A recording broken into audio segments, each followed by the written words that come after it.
Ma'am vaginal ఇచ్చింగ్కి main causes ఏంటి and అది ఎలా క్యూర్ అవుతుంది? వెజైనల్ ఇచ్చింగ్ అనేది అందరికీ కామన్గా వస్తుందమ్మా. రీప్రొడక్టివ్ ఏజ్ గ్రూప్లో ఉన్న వాళ్ళందరికీ కామన్గానే వస్తుంది. ఎందుకంటే vagina is a hub of organisms, అంటే గుడ్ బ్యాక్టీరియా బ్యాడ్ బ్యాక్టీరియా అన్ని వెజైనాలో ఉంటాయి.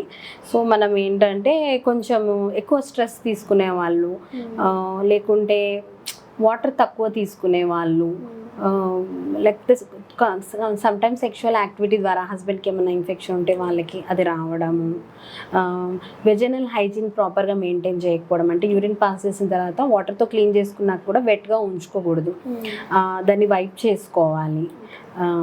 అంటే కొద్దిగా హైజీన్ మెయింటైన్ చేయాలి. And two tight clothes, leggings, two tight jeans అవి వేసుకొని ఉంటే కూడా మనకి టెంపరేచర్ ఎక్కువ ఉంటుంది కాబట్టి మన కంట్రీలో, దానివల్ల ఇచ్చింగ్ అవన్నీ ఇన్ఫెక్షన్స్ వస్తాయి. అవన్నీ ట్రీటబులే. మనము మామూలుగా ఎవరైనా అదే మ్యారీడ్ ఉమెన్ అయితే ఒకసారి గైనకాలజిస్ట్ దగ్గరకు వచ్చి పర్స్పెక్యులమ్ ఎగ్జామినేషన్ అనేది చేసుకుంటే వైట్ డిశ్చార్జ్ అవుతుంది, ఎలాంటి వైట్ డిశ్చార్జ్, అది బ్యాక్టీరియలా ఫంగలా అన్నది వాళ్ళు చెక్ చేసుకుని చూసుకుని దాన్ని బట్టి ట్రీట్మెంట్ ఇచ్చేస్తే ఇన్ఫెక్షన్ అనేది పోతుంది.